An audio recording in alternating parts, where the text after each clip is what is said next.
بسم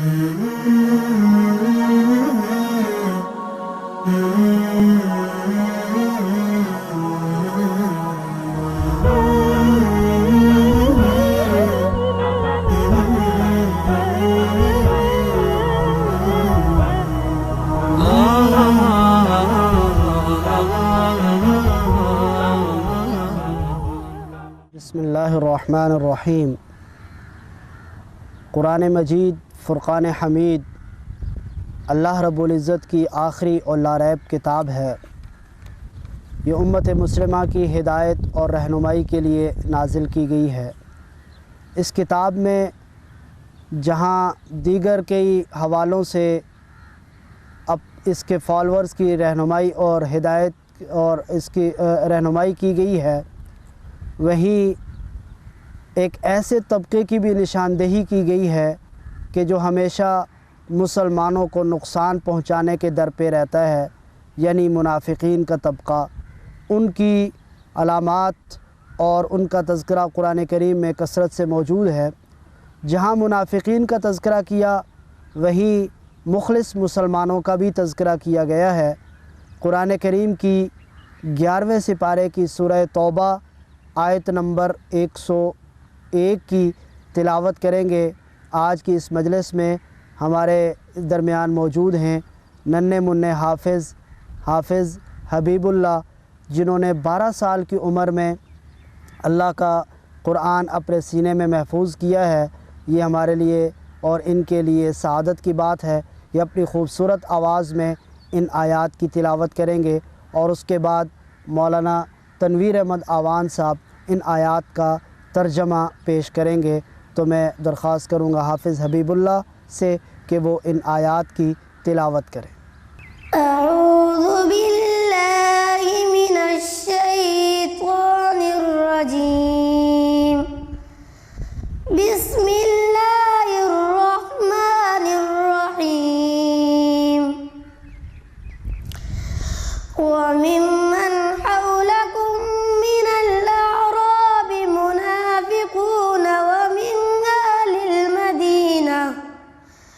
ومن أهل المدينة مردوا على النفاق لا تعلمهم نحن نعلمهم سنعذبهم مرتين ثم يردون إلى عذاب عظيم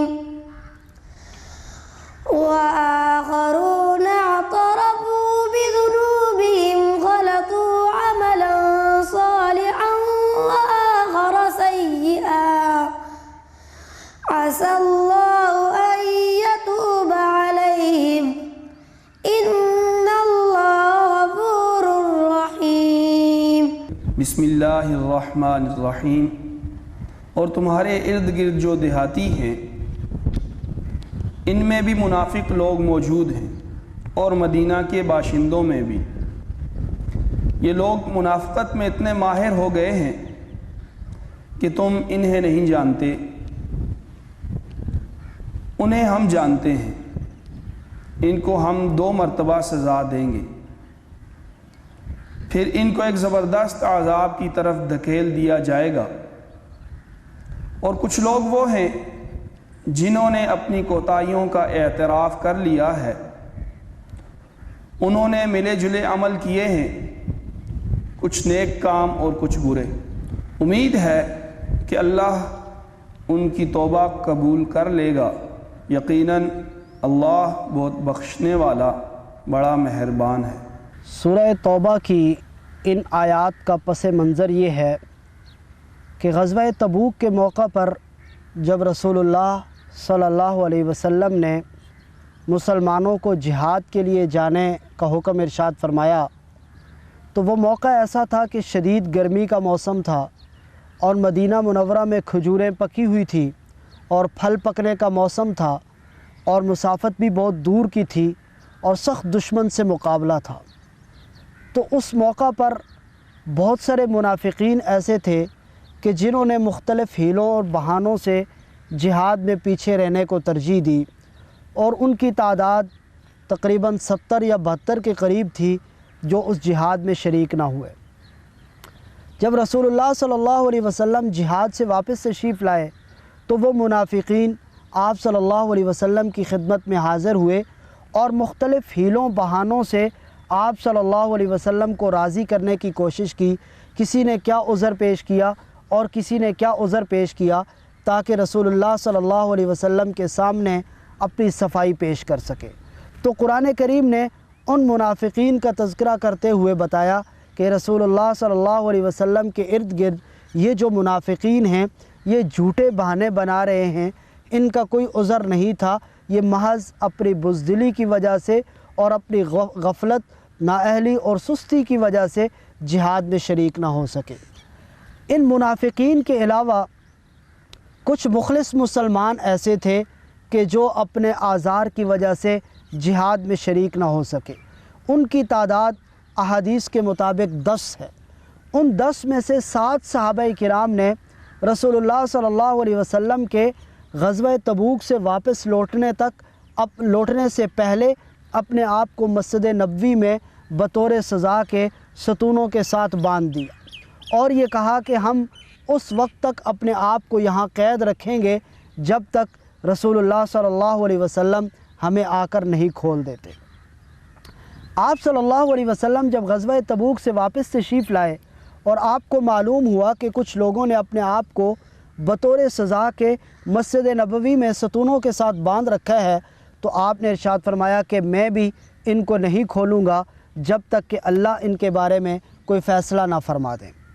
چنانچہ ان لوگوں کی توبہ اللہ رب العزت نے قبول فرمائی اور آپ صلی اللہ علیہ وسلم نے اپنے ہاتھوں سے ان صحابہ کرام کی جو رسیاں تھیں ان کو کھولا، اور آج بھی وہاں پر ایک ستون مسجد نبوی میں اسطوانۃ التوبہ کے نام سے موجود ہے جو اسی واقعے کی طرف اشارہ کرتا ہے کہ حضرت ابو لبابہ کی وہاں پر توبہ قبول ہوئی تھی۔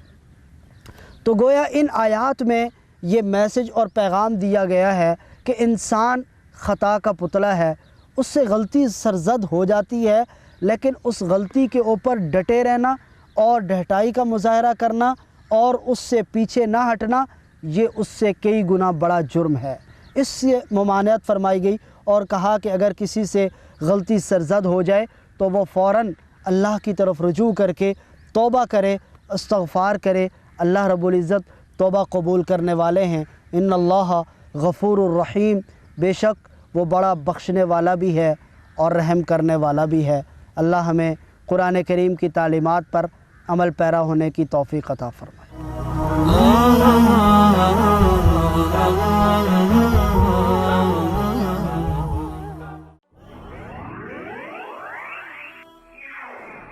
وصال اردو، اندھیری رات میں ایک روشن چراغ۔